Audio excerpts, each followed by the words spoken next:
Listen to Philosophy Talk every Tuesday at noon on KSJE 90.9 FM, Farmington. San Juan Regional Medical Center is your community hospital, committed to making life better for the communities we are privileged to serve. In fact, better is our mission, improving lives through personalized health and care. What matters most to our patients matters most to us, offering a comprehensive range of inpatient, outpatient, and emergency care services so you can get the quality care you need right here at home. San Juan Regional Medical Center, celebrating life better here since 1910. Four Corners Musical Theater Company presents Sweeney Todd, the Demon Barber of Fleet Street at the Farmington Civic Center, October 20th through the 30th. Halloween thrills and a haunting musical story that follows Sweeney Todd, a barber in historic London, bent on bloody revenge after being framed. Vengeance has never tasted so good. Tickets at fmtn.org/shows or at the Farmington Civic Center box office. Sweeney Todd, the Demon Barber of Fleet Street.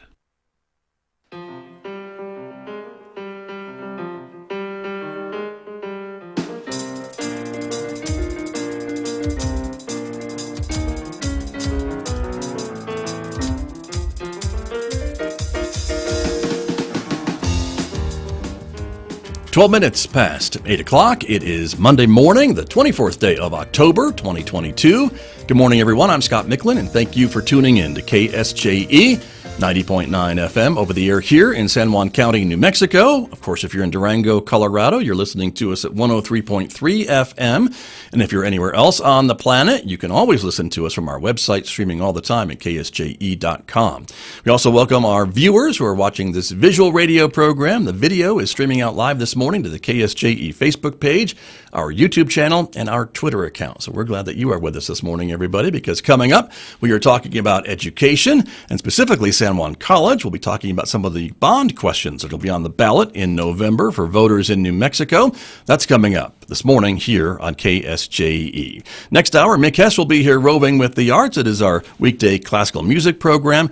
This morning, Mick is featuring music from composer Florence Price and also the great Dmitri Shostakovich. You'll hear songs from both of those composers coming up next hour here on KSJE. And don't forget, you can connect with us on our Instagram page in addition to other social media sites like Facebook, YouTube, and Twitter. And if you're a podcast person, you can subscribe for free to KSJE Podcasts. They live wherever you listen to podcasts, places like iTunes and Spotify and iHeartRadio and Google Podcasts and Pandora.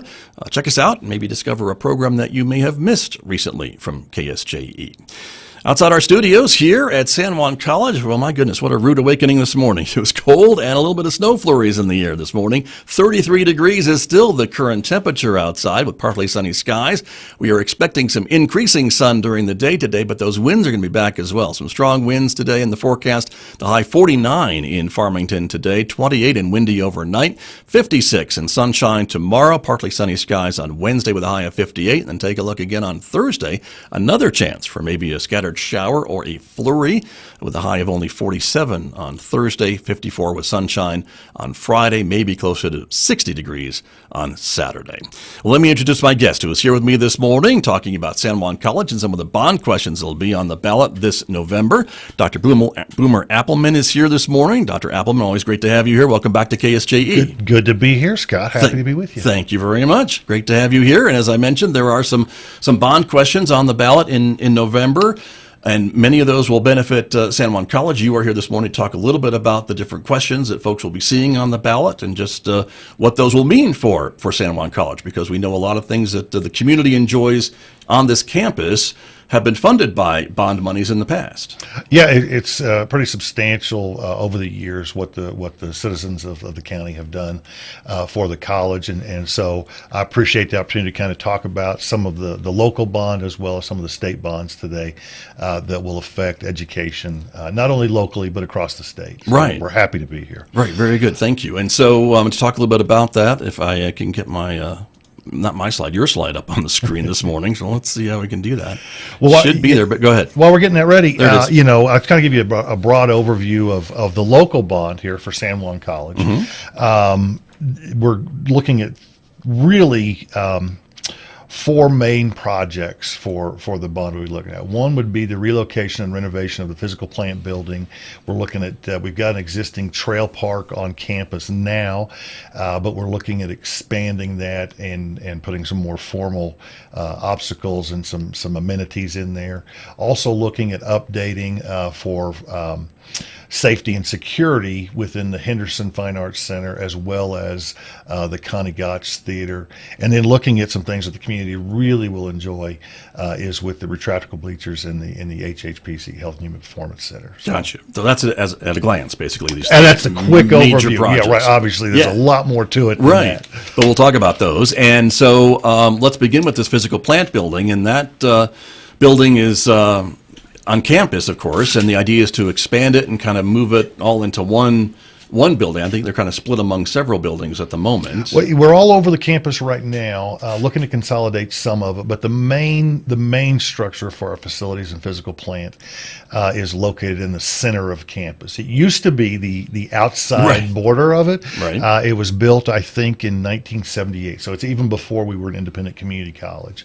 And so we've kind of grown around that, and it's gotten difficult to work around it at this point. And there's some particular instances as well. Now, for those that are looking at us visually, we've got a nice rendering up on the building with a nice gate entrance as well.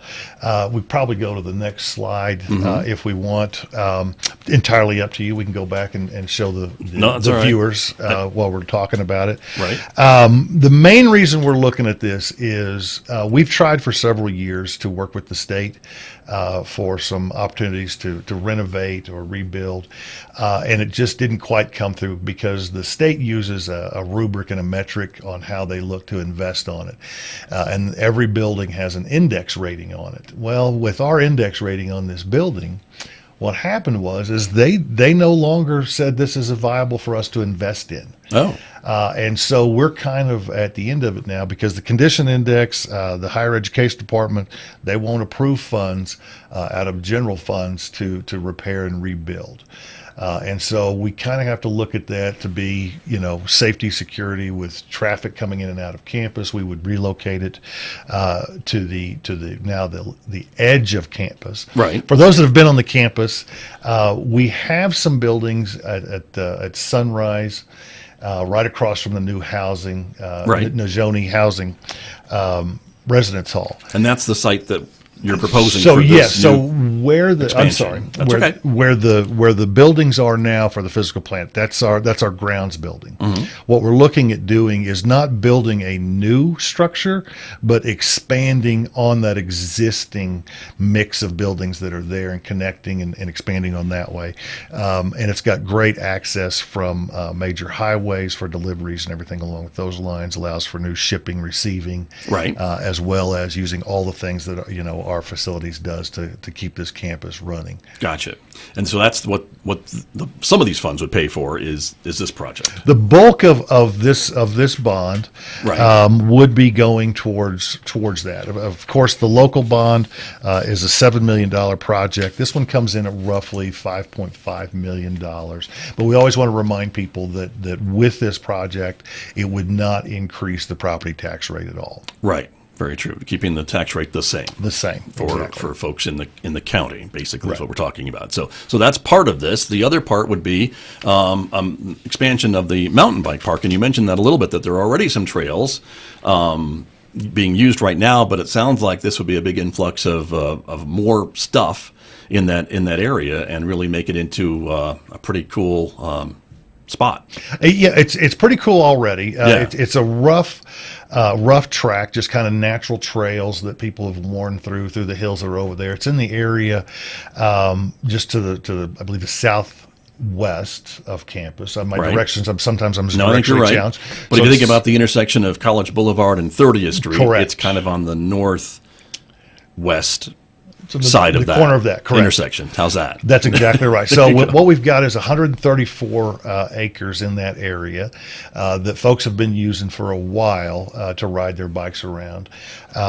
But it's some property that it's not really designed for that we can develop for classroom or academic areas because of the topography. Very expensive to do that. And so one of the things we looked at is, well, how can we use that property? We've been working with an organization called FAST. It's a local biking organization that helps us look at all this. So we do have the rough trails, but this would be, it really ties into what the Four Corners and San Juan County are looking at, is developing, or let me rephrase that, expanding their already fantastic opportunities for outdoor lifestyle. Right. Because we've got so many things that we can do here in this area within a short amount of drive. This is one of the things that we think people will come into. So it'd be a new bike park, but also a hard service pump track. Now, again, I'm not the expert in that, but I know that when we looked outside of Bentonville, Arkansas, when they developed a pump track, the tourism from that particular group of folks that are into mountain biking and utilizing those types of structures drew a tremendous number of tourists. And so this is one of the things that we think we can help the community with by allowing the use of development of this property that the college has. This would be open to the community. Open to the community. Right. You know, it'll be used by the community. It allows for the capacity to host local, regional events, to bring events in, working with the Convention and Visitors Bureau and local hotels for rooms and different things along those lines. Right. So. And so again, and it's college property, but it's kind of separate from the college campus per se by the golf course. Really, it's kind of in between these two properties. Yeah, it's over by the grade school and the golf course. Right. And so it's kind of hilly, which is why the topography is so challenging, I guess, to do much with that particular piece of land. Well, you're talking about, but it's cool for mountain bikes. Oh, it's fantastic. Even just walking it, I got winded. Okay, so, right. And so if you're really looking for a challenging course, now I don't want to oversell it that it's going to be so challenging.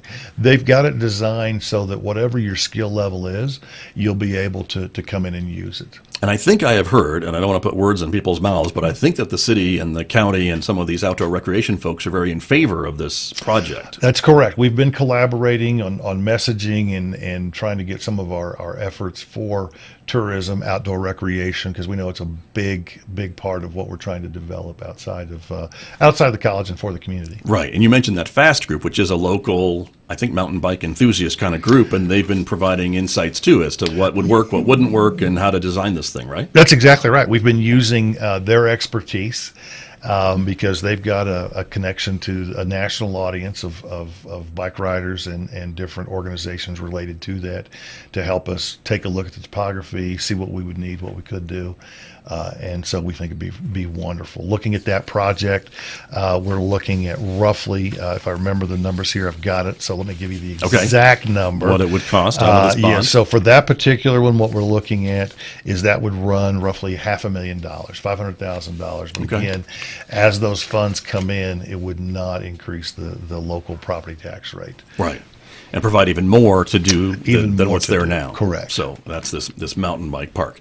Some of the other improvements you mentioned would be some safety improvements at the two theaters on campus, the Connie Gotch Theater and the Henderson Fine Arts Theater. So let me show that to everyone real quick, and you can see kind of what we're talking about there.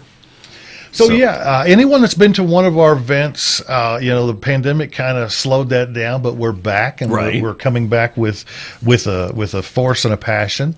But anyone that's ever been on our campus in the Henderson Fine Arts or in the newly renovated Connie Gotch Theater, used to be the Little Theater, but now it's the Connie Gotch Theater.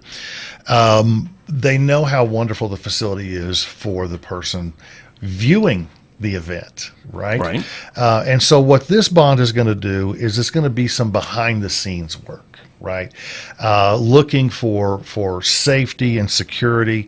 It's specifically for those big, heavy light riggings that you'll see to put on a great show. You've got different speakers, sounds, light rigging, as well as the different backdrops and curtains that are there.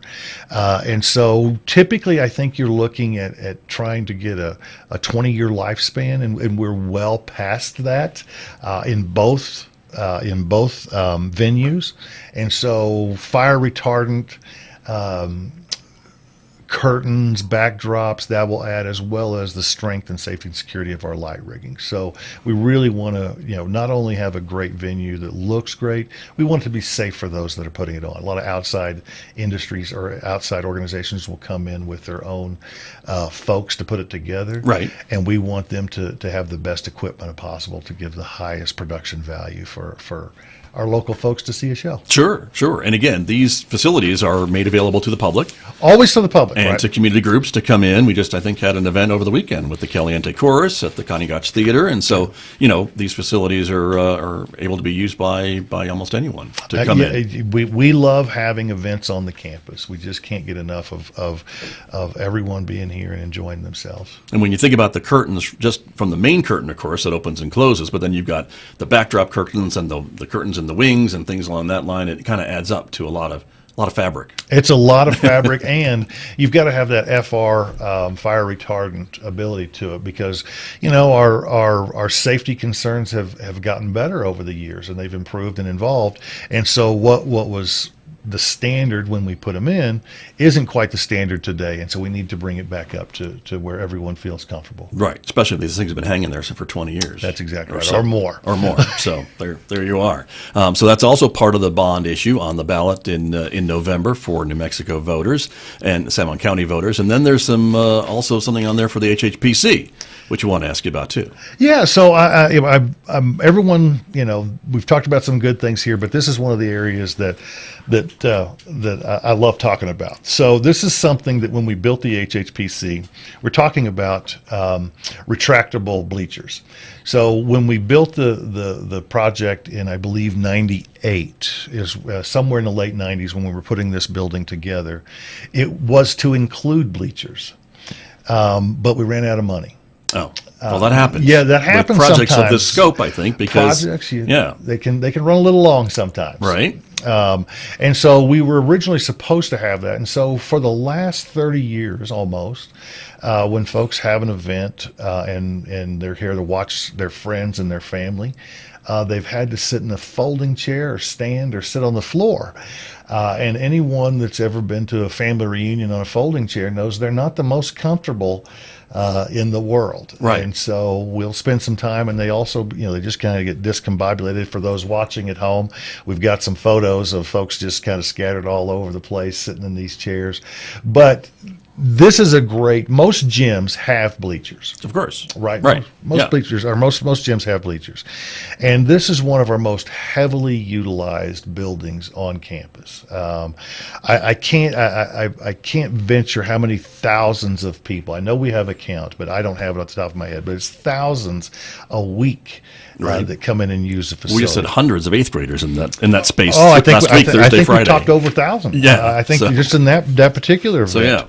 But this would create a more comfortable environment for those that come to watch the game. So, and again, with housing, right, we're going to having an increase in intramural activities.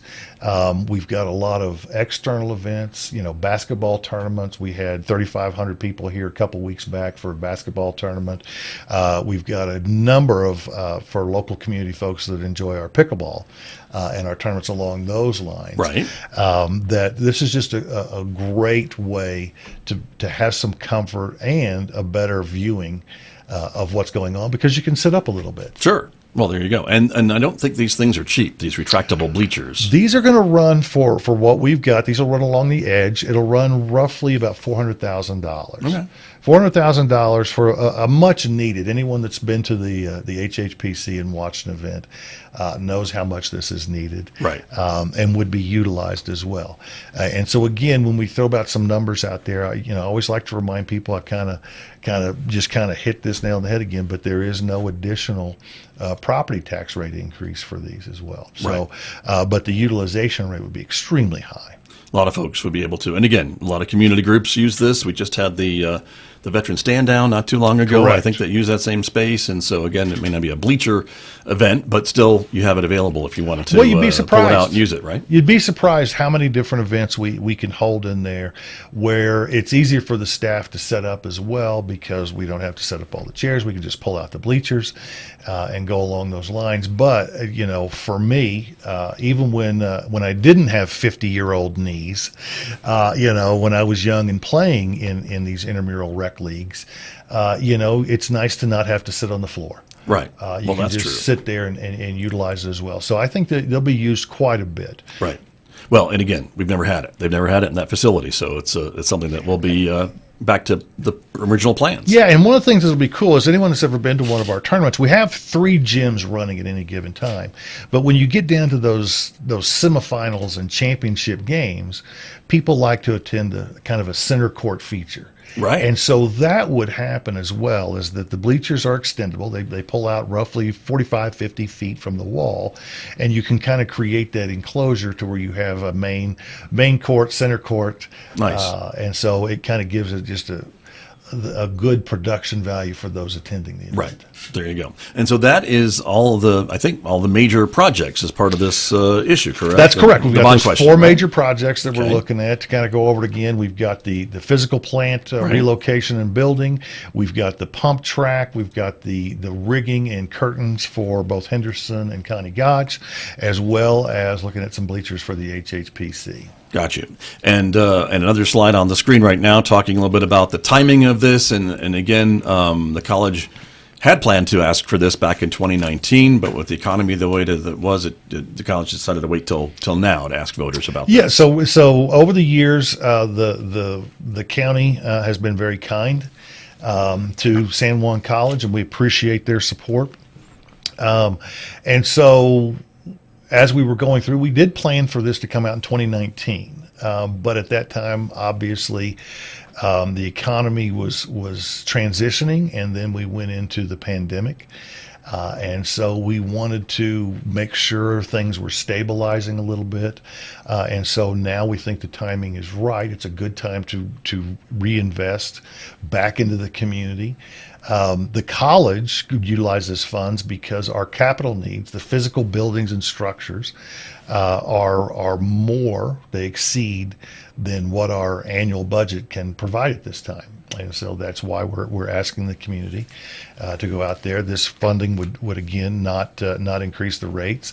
And one of the things we like to talk about as well is that whenever a bond is created for capital projects Right. specifically, not just a revenue bond or anything along those lines, but for capital projects, for every there's one job created for every $100,000 in funding in architecture and structure and the related fields. So with projects that are totaling around $7 million, we would expect that this would help the local economy quite a bit in that aspect. But Right. we'll just see where it goes. Certainly. Well, and of course that would fund some construction and some other jobs, obviously, as you talked about these projects, right, that do take some of that and some purchasing and things along that That's right. line. Not just So- the direct cost, but all those ancillary features that go around with any type of project. Right. And if I understand how bonding works, because there's no increase in taxes, that means that the college is kind of retiring or paying off some bonds. And so Correct. these things, that's how it kind of works, is so you're able to retire some bonds to go out and ask for new money for some of these newer projects. You're absolutely right. So when we have these bonds, they have a life cycle. We have ended the life cycle of previous bonds. Actually, we're a couple years away from that, so we've been able to help that. And so we're looking at right now adding a little bit more to help with the mission of the college and to help the community. But again, being cognizant that we don't want to go into their pocket.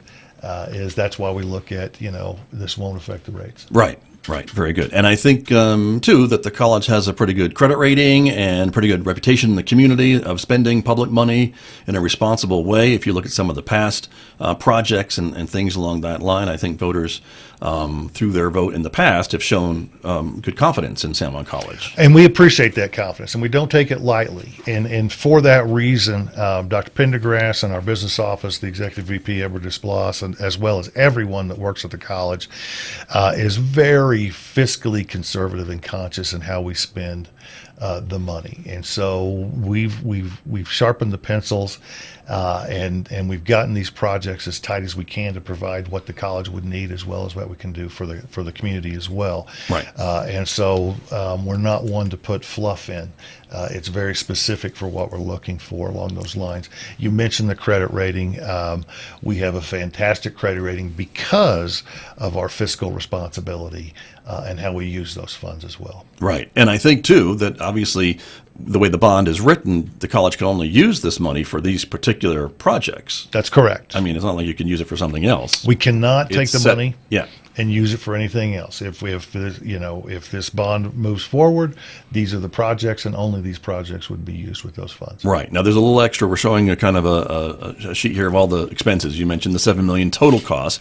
There's another $100,000 that's kind of undesignated, but that is because of, I think, some of the things we've all lived through is supply chain and price increases and things along that line. You kind of have a little bit of that built into this so that you don't run out of money, I guess, when you're building some of these things. Yeah, I used the example before that the bleachers were supposed to be part of Right. the HHPC project. And what happened was we ran out. Well, we've learned our lesson since the 1990s, and so we put a little in there to cover those costs Right.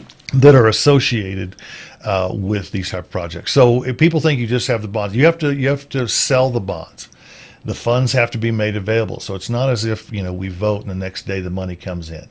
And so there's a lag on there where we still will have some additional expenses of architectural. There's some inflation, other economic factors. You mentioned several right now with the supply chain and the inflation costs on there. So we want to make sure that we can cover all of these projects if it takes longer than anticipated. And so for that reason, it's a very nominal of the $7 million. There's only $100,000 that is earmarked for the undesignated mark. But it's not really true to say that it's not undesignated.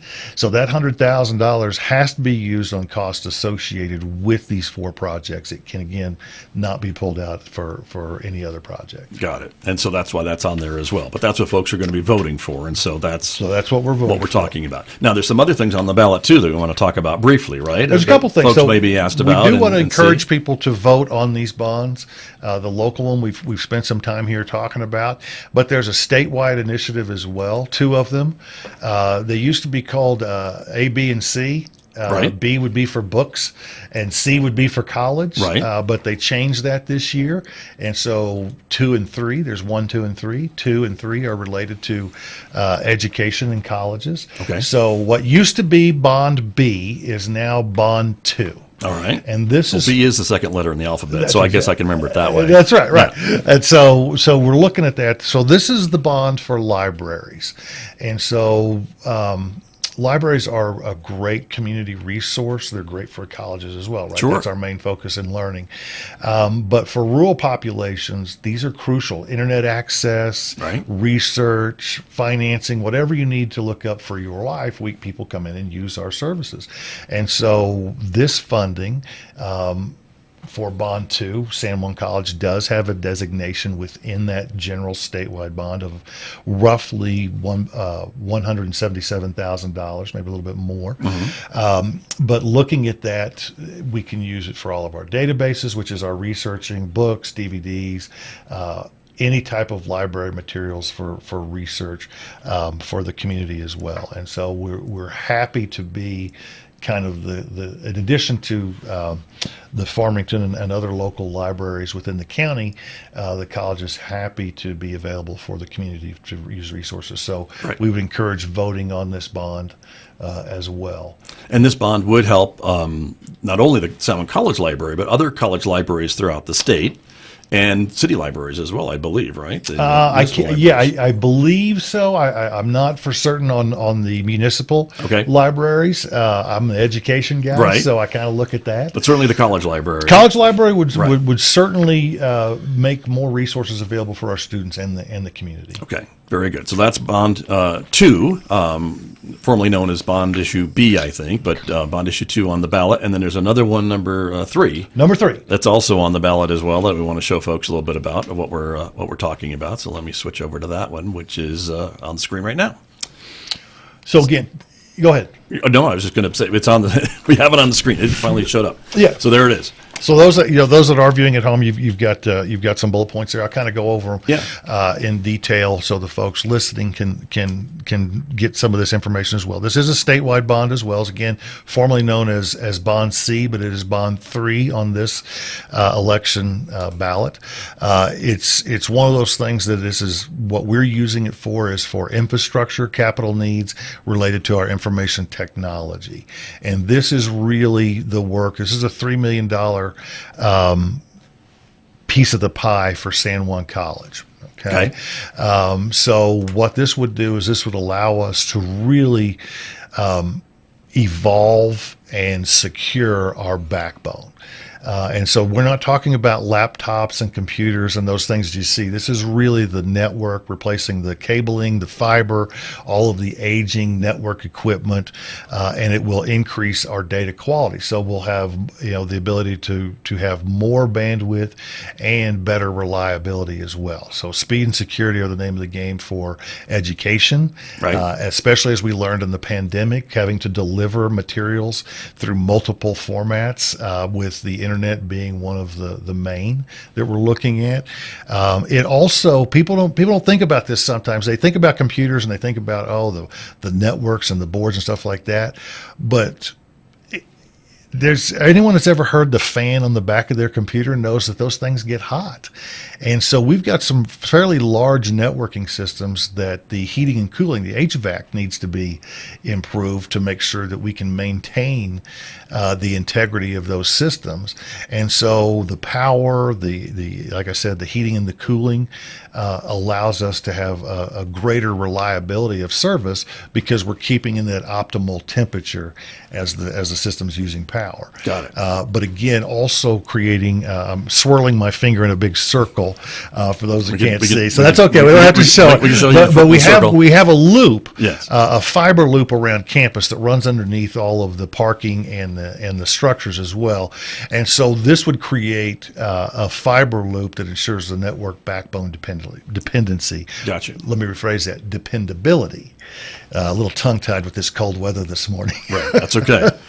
But that's helpful, and I know how much we rely on internet connectivity in our classrooms for the teachers and just employees and everything else. And I think the college has some redundant connections to power and internet and things like that. But if something goes down, you need to have that kind of backup capability as well. It's always about redundancy. People don't like to have their system down, especially for us being a high quality educational institution, providing a number of services out there that folks rely on. Right.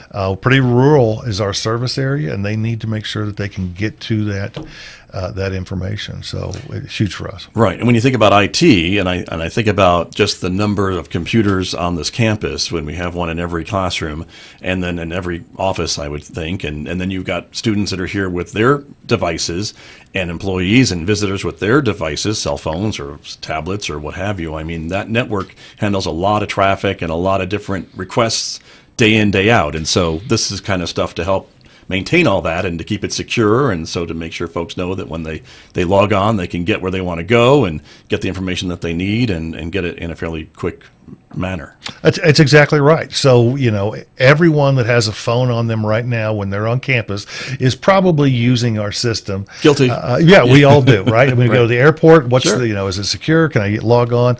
So it's not just about the speed and the availability, because we're kind of used to that convenience today.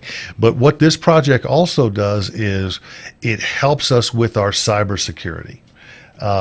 Having a strong physical infrastructure to put up all those things that we need to make sure we're safe and reliable is a key component, if not the key component. People want to be able to trust the system, and so this upgrade helps us. Now, again, I don't want to scare anybody to think that we're not. We have maintained over the years a very strong, safe network.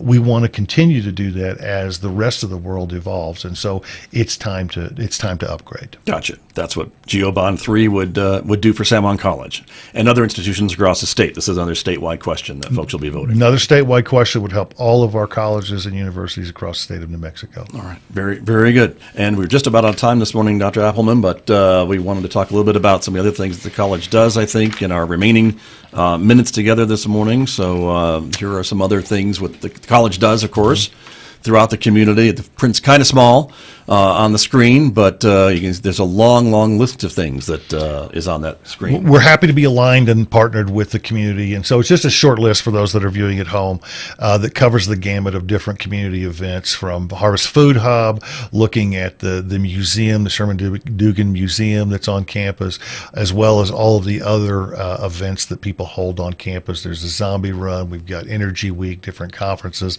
So we are partnered and embedded with the college.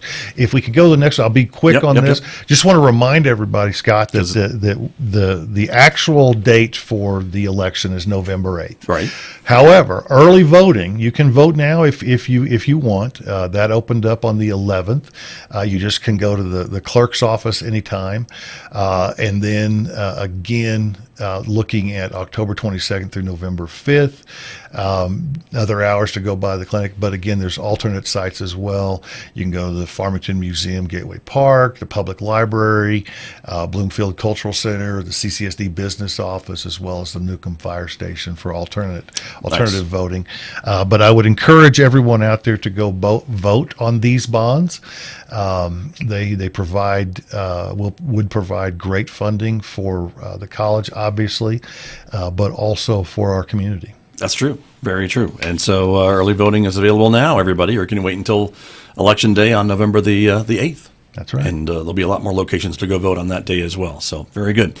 Dr. Appleman, I always appreciate you being here, and thank you for talking about these important issues for San Juan College, of course. It's a great community partner, as we've talked about, and the radio station, of course. We're proud to be a part of the college family here. So thank you very much. Thank you. Appreciate you having me on here. You bet. Good to see you. That's Dr. Boomer Appleman. He is the Vice President of Student Services here at San Juan College.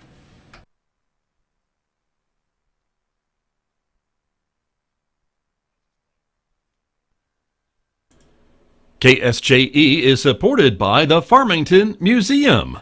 What if you could jump into the world of wild kratts and swing through the trees like a monkey, or hunt like a dragonfish? Now you can. Wild Kratts, Creature Power, and Ocean Adventure Museum Exhibit, opening September 24th through January 7th at the Farmington Museum. Tickets at farmingtonmuseum.org.